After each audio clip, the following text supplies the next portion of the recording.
नमस्कार। मैं फिर आपके पास, आपके सम्मुख आज पुनः अपनी कक्षा। क्या थी मेरी कल की कक्षा? त्रिकोणमिति। क्या थी मेरी कक्षा? त्रिकोणमिति। तो आज मैं फिर आपके पास अपने त्रिकोणमिति, इसको इस तरह से भी आप लिख सकते हैं कि भाई त्रिकोणमिति पार्ट 2। त्रिकोणमिति पार्ट 2। नाम आपको पता होगा, ऋषि सर। नाम आपको मेरा पता होगा, ऋषि सर। तो मैं आज अपनी कक्षा त्रिकोणमिति पार्ट 2, जिसको कि ट्रिगोनोमेट्री भी कहा जाता है, उसके साथ मैं आपके सामने पुनः एक बार लाइव आ चुका हूं। जैसा कि कल याद होगा, कल हम लोगों ने साइन थीटा के मान, कॉस थीटा का मान, टेन थीटा का मान, कॉसेक थीटा का मान, सेक थीटा का मान एंड कॉट थीटा का मान, इसके विषय में कल हम लोगों ने जानकारी ली। इसके विषय में कल हम लोगों ने जानकारी ली। क्या ली? सॉरी, कि भाई ये जो थीटा है यह क्या क्या हो सकता है? 0 डिग्री हो सकता है, 30 डिग्री हो सकता है, 45 डिग्री हो सकता है, 60 डिग्री हो सकता है और 90 डिग्री हो सकता है। एक्चुअली इन सिंपल लैंग्वेज अगर समझा जाए तो यह वह कोण का मान है जो सामान्यतः जिस पर प्रश्न पूछे जाते हैं। अब सवाल था कि ऋषिकेश या ऋषि सर, जो भी बोल लो, कि आपने मान को तो बताया, लेकिन क्या वैसा थोड़ी पूछा जाता है किसी भी परीक्षा में? आज के समय में इस तरह के प्रश्न तो नहीं पूछे जाते हैं कि साइन 30 डिग्री का मान क्या होगा। भैया पूछा जा सकता है। जो बच्चे जो सीटेट और किसी चीज की परीक्षा करते हो तो ऐसे भी प्रश्न पूछे जाते हैं, लेकिन सामान्यतः नहीं पूछे जाते हैं। अब सामान्यतः जो प्रश्न पूछे जाते हैं वो कई प्रकार के होते हैं। कई प्रकार के होते हैं, वो मतलब कि वो कई मॉड्यूल में रहते हैं। जैसे अब एक टाइप हुआ क्वेश्चन का कि अब आपको पूछा गया कि sine 30 degree plus cos 45 degree का मान कितना होगा। ये हुआ पहला टाइप। अब इसमें किसी भी तरह का सवाल, अब इसमें लंबा के बाद टेन, कॉट इत्यादि इत्यादि भी लिखा रह सकता है। तो आप एक सरल प्रोसेस को समझिए कि हम क्या करेंगे। तो हम करेंगे क्या? सबसे पहले साइन 30, सबसे पहले साइन 30 का मान याद करेंगे। आपको मैंने उस दिन बताया था कि आप 0 से लेके 4 और 4 से लेके 0 लिख देंगे, फिर 4 से भाग दे देंगे, अंडर रूट कर देंगे, मान याद रह जाएगा। आपको याद रख लेना है। मैं अभी पढ़ा रहा हूं, मेरे सामने कोई और वैकल्पिक चीज है नहीं, लेकिन मुझे पूर्णतः याद है कि साइन 30 डिग्री का मान कितना होता है? 1/2 होता है। और कॉस 45 डिग्री का मान कितना होता है भैया? तो कॉस 45 डिग्री का मान क्या होता है? 1/√2 होता है। तो अब सवाल सिंपल हो गया। अब इसको इसमें रिप्लेस कर दिए, तो साइन 30 1/2 प्लस 1/√2। आगे क्या हो जाएगा? 2 और √2 का एलसीएम क्या हो गया? सरल भाषा में बताता हूं, ज्यादा कंफ्यूजन नहीं। 2 हो गया। क्या हो गया? 2 हो गया। तो 2 कट गया, ये 1 हो गया, प्लस √2 से 2 काटेंगे तो कितना हो गया? √2 हो गया। आपका आंसर कितना हो गया? आपका आंसर 1 प्लस √2/2 हो गया। ये आपका आंसर हो गया। तो आप देखें कि कितने आसानी से हम प्रश्नों को हल कर सकते हैं। अब इसी में अगर आपको मान लो कि एक प्रश्न ऐसा आ जाता है कि सर, अब थोड़ा इस तरह का भी प्रश्न हो सकता है ना, cosec 45 degree into ten 45 degree. सवाल ऐसा भी हो सकता है कि इसका मान कितना होगा, what is the value for this, कि इसका मान कितना होगा। तो हम क्या करेंगे? हमको फिर याद रखना है कि कॉसेक 45 का मान कितना होता है? कॉसेक 45 का मान होता है √2, तो √2 लिख दिए। और टेन 45 का मान कितना होता है? 1 होता है। टेन 45 का मान कितना होता है? तो 1 होता है। तो ये क्या हो गया? मेरा फाइनल आंसर हो गया।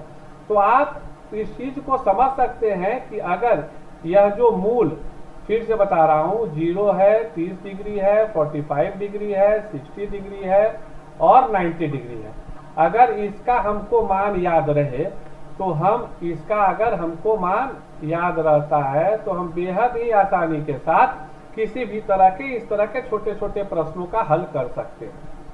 अब सवाल आता है कि सर अगर कुछ प्रश्न जो ट्रिकी प्रश्न होते हैं, अब जैसे sine 30 degree into cosec 30 degree, cosec 30 degree का मान कितना होगा। तो अब फिर से चेक करते हैं, उसके बाद मैं आपको चीज बताऊंगा और उस चीज को आपको याद रखना है। साइन 30 डिग्री का मान क्या होता है भैया, 1/2 होता है। चलो सर जी लिख लिया। और कॉसेक 30 डिग्री का मान कितना होता है, 2 होता है। तो आंसर कितना हो गया, 1 हो गया। अब आप बोलोगे कि इस तरह के प्रश्नों की चर्चा करने की मेरे को क्या आवश्यकता थी। अब आपका सवाल यह आ सकता है कि सर आपने इस तरह की चीजों को क्यों चर्चा में लाया। तो एक्चुअली आपको एक चीज याद रखनी है कि हमेशा एक जो फॉर्मूला है इसको आपको हमेशा याद रखना है। क्या फॉर्मूला याद रखना है कि साइन 30 इंटू कॉसेक 30। चलो 30 हटा दो, 30 हटा दो। क्यों, अब जो मैं फॉर्मूला बना रहा हूं वो यूनिवर्सल बना रहा हूं। अब जो मैं फॉर्मूला बना रहा हूं क्या कर रहा हूं, यूनिवर्सल बना रहा हूं। तो sine theta into cosec theta, यहां आप गौर से देखिएगा हर चीज के लिए ये है। थीटा का मतलब मैंने थीटा इसलिए लिखा कि अगर वैसा कोई प्रश्न आता है जो साइन इंटू कॉसेक के फॉर्म में रहता है और इस थीटा का मान 0 रहे, 30 रहे, 15 रहे, 16 रहे, 32 रहे, 35 रहे, इसमें गौर से देखिएगा। If such kind of questions will be asked in any examination, then it doesn't mean that theta belongs to 32 or 43।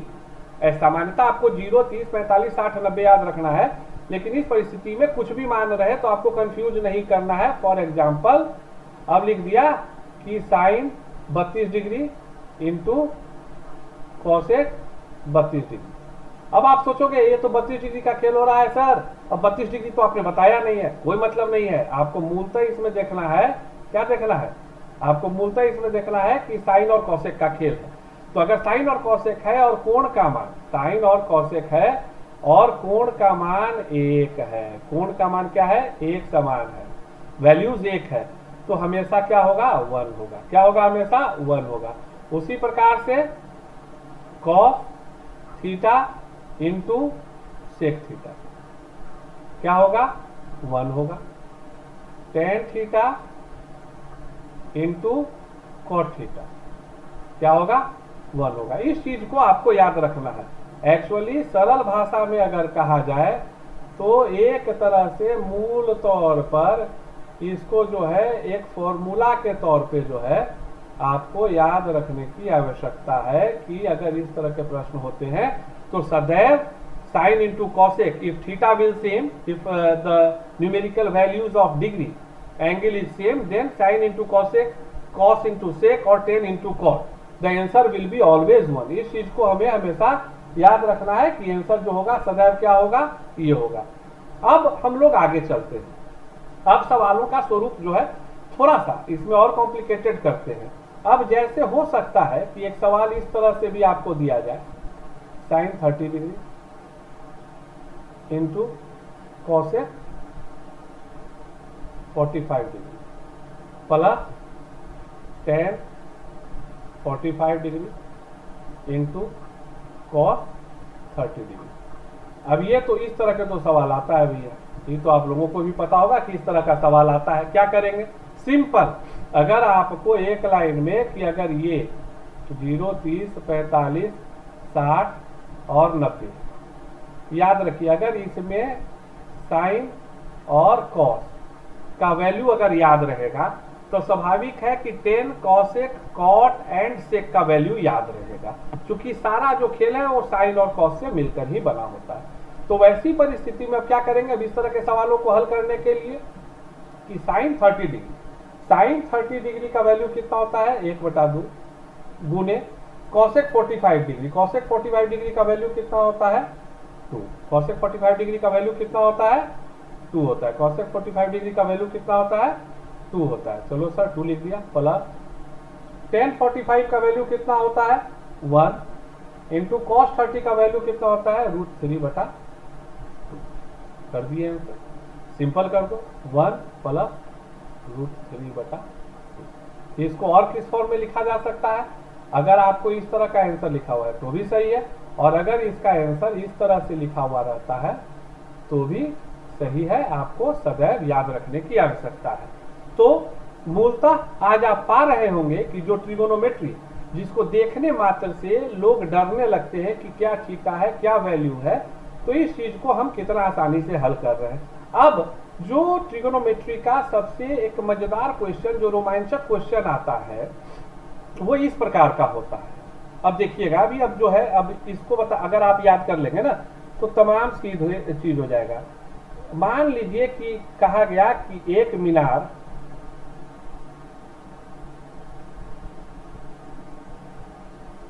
है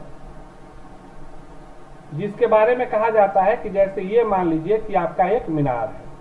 सवाल रहेगा ऐसे, 10 मीटर की दूरी से, 10 मीटर की दूरी से अगर मीनार के टॉप व्यू से अगर यहां से अगर कोई व्यक्ति खड़ा है, यहां पर कोई व्यक्ति खड़ा है, तो अगर वह देखता है तो 30 डिग्री का कोण बनता है। तो पूछा गया कि मीनार की ऊंचाई कितनी है। क्या पूछा गया?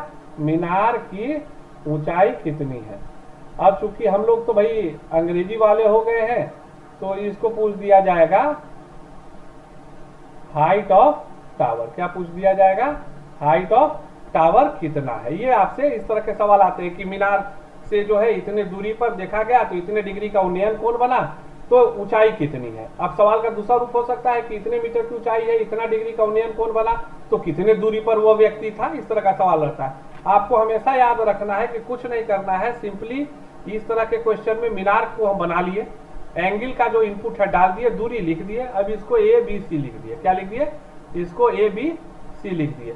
अब इसमें जो है, अब आप क्या देख रहे हैं, इसके विषय में तो कोई चर्चा ही नहीं है। हम लोगों को क्या फाइंड आउट करना है? Actually in simple language we have to find out the height of AB, we have to find out the AB। अब मतलब क्या है कि अल्टीमेटली अगर कहा जाए तो we have to establish the relationship between AB and BC। Actually हम लोगों को क्या करना है? रिलेशनशिप देखना है AB एंड BC में। तो जो हम लोग ट्रिगोनोमेट्री का फॉर्मूला पढ़ते हैं तो वो किस चीज में मिलता है? स्वाभाविक बोलोगे क्यों ऋषि सर, ये तो बड़ा आसान है, ये तो tan थीटा में होता है कि AB बटा BC होता है कि नहीं tan थीटा में। तो अब क्या हो गया? tan इसके हिसाब से कितना हो रहा है? tan 30 degree is equal to AB बटा BC। BC कितना है? 10 मीटर है। BC कितना है? 10 मीटर है। तो लिख दिया। अब tan 30 डिग्री का मान कितना होता है? tan 30 डिग्री का मान होता है 1/√3। tan 30 डिग्री का मान कितना होता है? 1/√3। इसका मतलब क्या हो गया? AB बटा 10। अगर हम लोग क्रॉस मल्टीप्लिकेशन करते हैं तो इसका मतलब क्या हो गया? Simply we will find out the value of AB। कैसे? तो 10 इधर हो गया और बटा √3 हो गया। 10 बटा √3 मीटर जो है इसका आंसर हो गया। इस तरह के सवाल जो होते हैं ना, इस तरह के जो सवाल होते हैं, ये बड़ा ही इंपॉर्टेंट क्वेश्चन होता है। ये जो है ट्रिगोनोमेट्री का जो सबसे इंपॉर्टेंट क्वेश्चन होता है वो इसी तरह का होता है जिसमें इस तरह की चर्चा होती है। तो इस चीज को आपको सदैव याद रखना है। अब जब लाइव सेशन चल रहा है तो मैं अब तीसरे मॉड्यूल के तरफ जाता हूँ, ट्रिगोनोमेट्री से जुड़े हुए कुछ और चीज। अब देखो, ये ट्रिगोनोमेट्री में ये थीटा था, ये x है, y है वैल्यू, z है। तो तुम्हारे हिसाब से साइन थीटा बराबर क्या होता है? साइन थीटा बराबर क्या होता है? x बटा z। और कॉस थीटा बराबर क्या होता है? y बटा z। मैंने बताया है ना, संगत कोण, जो संगत भुजा है वो आधार होती है, सामने की भुजा लंब होती है। तो इस चीज को देखकर आप आसानी से पकड़ रहे होंगे। तो इस हिसाब से अब इसको स्क्वायर करते हैं। अब इसको क्या करते हैं? स्क्वायर करते हैं। तो क्या हो गया? x स्क्वायर बटा z स्क्वायर। क्या हो गया? x स्क्वायर बटा z स्क्वायर। और कॉस स्क्वायर में भी क्या हो जाएगा? y स्क्वायर बटा z स्क्वायर। क्या हो जाएगा? y स्क्वायर बटा z स्क्वायर। अगर हम इसको जोड़ते हैं, मतलब sign square theta plus cos square theta, तो क्या हो गया? x स्क्वायर बटा z square plus y square बटा z स्क्वायर। इसको लिखा जा सकता है कि x square plus y square बटा z स्क्वायर। सही लिख रहे हैं ना? आपको आसानी से समझ में आ रहा होगा चीज। अब देखो, अब तुम याद करो पाइथागोरस थ्योरम क्या बोलता था, लंब square according to Pythagoras theorem क्या था कि लंब स्क्वायर जोड़ आधार स्क्वायर, याद देखिए अब कैसे मिलता है, इज इक्वल टू कर्ण का स्क्वायर, याद होगा, ये तो सिंपल है।